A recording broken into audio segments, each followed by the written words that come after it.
नमस्कार, मैं हिमांशु मिश्रा और आप देख रहे हैं न्यूज 24। तो आज का दिन राहुल गांधी और कांग्रेस पार्टी के लिए बहुत ही बड़ा है, क्योंकि सर्वोच्च अदालत की तरफ से मोदी सरनेम केस में जो उन्हें सजा मिली थी उस पर रोक लगा दी गई है। इसके क्या मायने हैं, सुकेश जी से समझेंगे। सुकेश जी, बहुत बहुत स्वागत है आपका। क्या मायने समझे जाए सुकेश जी इसके कि राहुल गांधी अब उनकी जो सजा थी उस पर रोक लगा दी गई, अब क्या होने वाला है आगे? कन्विक्शन पे स्टे का मतलब है कि उनकी संसद सदस्यता बहाल हो जाएगी। ठीक है।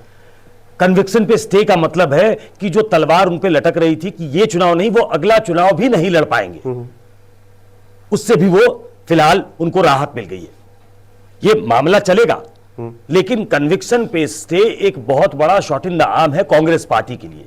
कांग्रेस पार्टी लगातार जिस समय से ये फैसला आया है सुप्रीम कोर्ट का, लगातार वो जननायक की तरह राहुल गांधी को प्रोजेक्ट करने में लगे हैं। उनके ट्विटर हैंडल देख लीजिए, किसी पे जननायक लिखा है, कहीं सत्यमेव जयते लिखा है।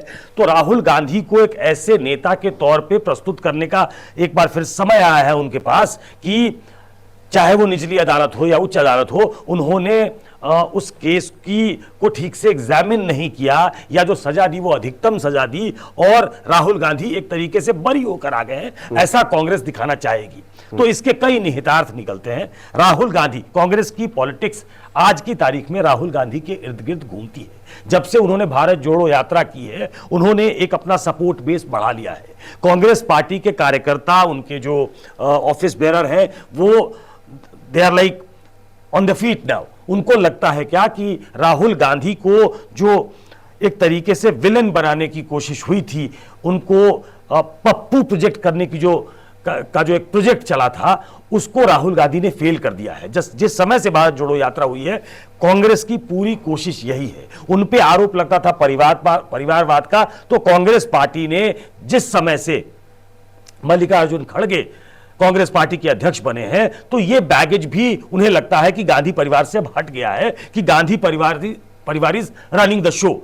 तो ऐसे में राहुल गांधी उनके लिए एक ऐसे नेता के तौर पे हैं जो सारे प्रमुख फैसले लेंगे या प्रमुख फैसलों में शामिल होंगे, लेकिन उनके ऊपर यह आरोप नहीं लगेगा कि गांधी परिवार के सदस्य होने के नाते या कांग्रेस के डिफैक्टो प्रेसिडेंट होने के नाते ऐसा कर रहे हैं। तो एक बड़ा शॉट इन द आर्म मैं कहूंगा, एक कांग्रेस पार्टी के कार्यकर्ताओं के लिए, कांग्रेस पार्टी के लिए एक बहुत बड़ी जीत है। इसके कई नेतार्थ दूसरी पॉलिटिकल पार्टियां निकालेंगी कि उनका संसद में वापस लौटना, क्या उनके जो इंडिया बना है उसमें एक प्रोमिनेंट रोल को जगह दे रहा है, क्या वो प्रधानमंत्री की तरह देखे जाएंगे, क्या ये सवाल भी उठेंगे जो इंडिया के अंदर थोड़ी हलचल पैदा कर सकते हैं। इंडिया INDIA की बात कर रहा हूं, वो तमाम पॉलिटिकल कॉनोटेशंस इसके होंगे, लेकिन फिलहाल अगर फौरी तौर पे इसका एनालिसिस किया जाए तो कांग्रेस पार्टी के लिए एक बड़ी खबर है, उनके कार्यकर्ताओं में उत्साह भरने के लिए एक बड़ी खबर है।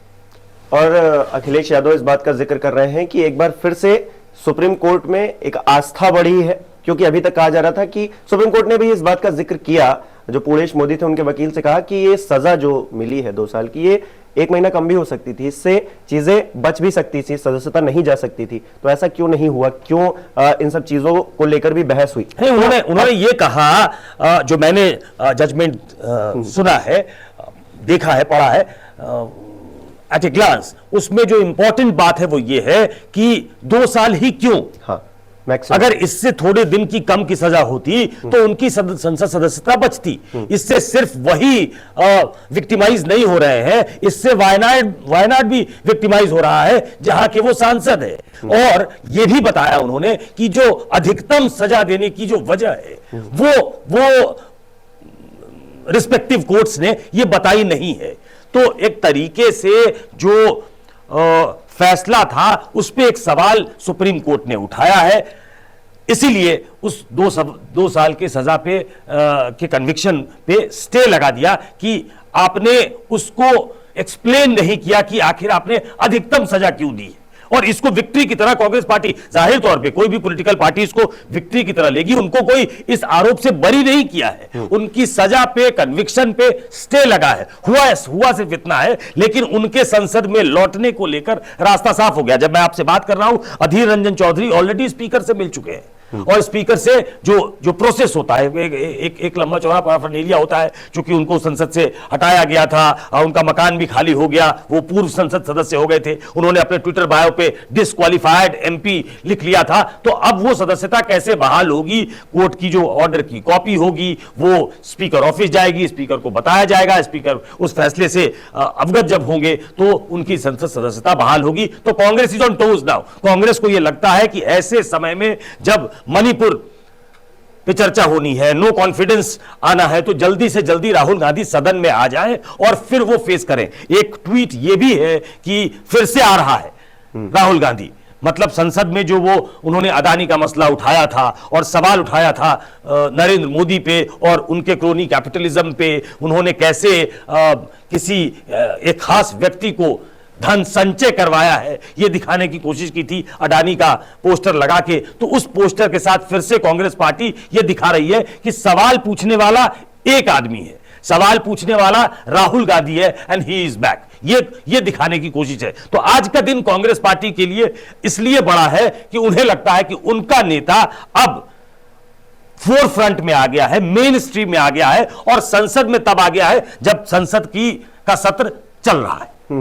और इस टाइम पे बैकआउट करना राहुल गांधी का, ये इंडिया जो गठबंधन बना है उसके लिए कितना आप महत्वपूर्ण मान रहे हैं? क्योंकि ये गठबंधन बना, इसको लेकर 2 बैठकें हो चुकी हैं, हंगामा चल रहा है संसद के अंदर कि मणिपुर पर बोलिए, नो कॉन्फिडेंस मोशन भी आ गया। इस टाइम पे अगर राहुल गांधी आते हैं संसद में तो ये कितना बड़ा एज इस पूरे गठबंधन को या फिर कांग्रेस को देगा? देखिए, ये इसको दोनों तरीके से देखा जा सकता है। जो बीजेपी के समर्थक है वो इस तरीके से देखेंगे कि राहुल तो पंचिंग बैग है, नरेंद्र मोदी जब बोलेंगे तो उनके सामने राहुल गांधी होंगे और राहुल गांधी को सामने रखकर नरेंद्र मोदी उनको एक बार फिर से डिफीट देंगे, जो बार बार वो पार्लियामेंट में करते रहे हैं, ऐसा उनके समर्थक समझेंगे। राहुल गांधी का प्रोजेक्शन इस तरीके से हुआ है कि राहुल गांधी की राजनीति की समझ लिमिटेड है, राहुल गांधी को सोशियो इकोनॉमिक समझ उनकी बहुत लिमिटेड है। उनको मैंने कहा कि वो पप्पू बनाने का जो प्रोजेक्ट चला था, इस लिहाज से अगर देखें तो बीजेपी के समर्थक इसको अब इस तरीके से देखेंगे कि चलिए संसद सदस्यता उनकी बहाल हो सकती है, लेकिन वो मोदी से बचेंगे नहीं। लेकिन दूसरा विपक्ष, दूसरी तरफ अगर देखा जाए तो हाल के दिनों में राहुल गांधी एक अच्छे वक्ता की तरह संसद में नजर आए हैं। कई बार उन्होंने प्रधानमंत्री को घेरने की कोशिश की है और ऐसे सवाल उन्होंने उठाए हैं जो रेलेवेंट सवाल थे, मौजू सवाल थे और विपक्ष का जो काम होता है वो करते हुए दिखाई दिए हैं। ऐसे समय में जब मैंने आपको कहा कि मणिपुर पे चर्चा होनी है, नो कॉन्फिडेंस पे चर्चा होनी है, मणिपुर राहुल गांधी गए थे और वो फिर से जो उनका एक स्टाइल है बातचीत करने का, अगर वो तब तक उनकी सदस्यता बहाल हो जाती है और वो उस समय हिस्सा लेते हैं तो वो मणिपुर का जिक्र करेंगे कि कैसे उनको जाने से रोका गया, लेकिन फिर भी वो गए, लोगों से मिले, उनका फीडबैक क्या है, और फिर हो सकता है वो इंडिया का जिक्र करें। तो एक ऐसा व्यक्ति सदन में वापस आ गया है विपक्ष की तरफ, जो हाल फिलहाल में सवाल पूछने के लिए जाना जाता है और जिनके समर्थक ये समझते हैं कि राहुल गांधी एक ऐसा व्यक्ति है विपक्ष में भी जो आंख में आंख डालकर नरेंद्र मोदी से सवाल पूछता है। तो दोनों के खुश होने की अपनी अपनी वजह होगी, चाहे वो नरेंद्र मोदी के समर्थक हो या राहुल गांधी के समर्थक। अच्छा, एक ठसक भी कि राहुल गांधी शुरुआत से ही ये कह रहे हैं कि मैं माफी नहीं मांगूंगा, उनको सजा मिल गई, स्वीकार कर ली, अगले कोर्ट में गए, हाई कोर्ट में गए, सुप्रीम कोर्ट में आ गए, सुप्रीम कोर्ट में भी ये कह रहे हैं कि मैं माफी नहीं मांगूंगा। और अब अगर उनको राहत मिल जाती है सुप्रीम कोर्ट की तरफ से तो ये जो मनोबल बढ़ा है, ये कहीं ना कहीं राहुल गांधी के जो हाल फिलहाल में कलेवर देखने को मिला, भारत जोड़ो यात्रा से जो कलेवर देखने को मिला है, और बूस्टअप करेगा इसे, और जो कांग्रेस पार्टी है और भी उभर कर और भी कहते हैं ना आक्रामक तौर पर अब शायद नजर आए। ये पॉलिटिकल कन्विक्शन दिखाना है।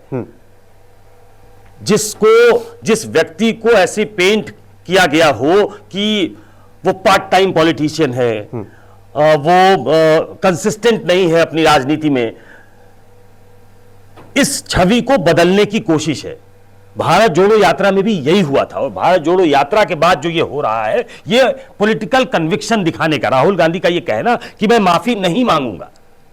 उन्हें मालूम है कि हो सकता है कि उनकी सजा बरकरार रहे, लेकिन ये उनके छवि के लिए बहुत जरूरी है कि एक व्यक्ति चाहता तो माफी मांगकर सदन में लौट सकता था, लेकिन इसने माफी न मांगना, जब वो दूसरे को माफी वीर कहते हैं, सावरकर से लेकर तमाम लोगों पे उनकी टिप्पणियां ऐसी रही हैं कि वो माफी वीर थे, वो माफी मांग ली उन्होंने अंग्रेजों से, तो ऐसे में वो अपने आप को ये बचा के रखना चाहेंगे कि मैं कन्विंस्ड हूं कि मैंने गलती नहीं की है, मैं इसके लिए माफी नहीं मांगूंगा चाहे मेरी संसद सदस्यता चली जाए। तो वो अपने पॉलिटिकल कन्विक्शन को दिखाना चाहते हैं। इस सब में राजनीति है। इसको समझिए कि आपके सामने एक ऐसा व्यक्ति खड़ा है जो एक बहुत पॉलिटिकली बहुत टॉल फिगर है, जिसकी पूरे देश में गूंज है, नरेंद्र मोदी की पॉपुलैरिटी बहुत है। उसके सामने जब आप खड़े होते हैं तो आप डो ऑफ ना लगे, आप बौने ना लगे, आपका एक पॉलिटिकल कन्विक्शन दिखे, आपकी एक पॉलिटिकल आइडियोलॉजी दिखे, और वो कोशिश है राहुल गांधी की करने की। और मैं बार बार कहता हूं कि ये पूरा प्रोजेक्ट तब से शुरू हुआ है जब से उन्होंने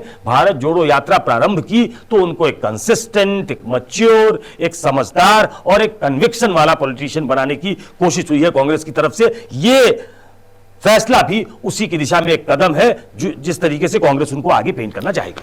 चलिए, कहा जाता है सियासत में कि सत्ता पक्ष जितना मजबूत हो उतना ही विपक्ष को भी होना चाहिए, क्योंकि लोकतंत्र की सेहत के लिए बहुत अच्छा है। तो राहुल गांधी की वापसी संसद में अब ये मजबूती विपक्ष की ओर बढ़ाएगी, और आने वाले दिनों में संसद में क्या होगा, किस तरह से अपनी बातें रखेंगे राहुल गांधी, ये देखना दिलचस्प रहेगा। आपको क्या लग रहा है कि राहुल गांधी के बैकआउट करने के बाद, सुप्रीम कोर्ट के द्वारा राहत देने के बाद क्या राजनीति में बदलने वाला है? हमें कमेंट करके जरूर बताइए। बहुत बहुत शुक्रिया।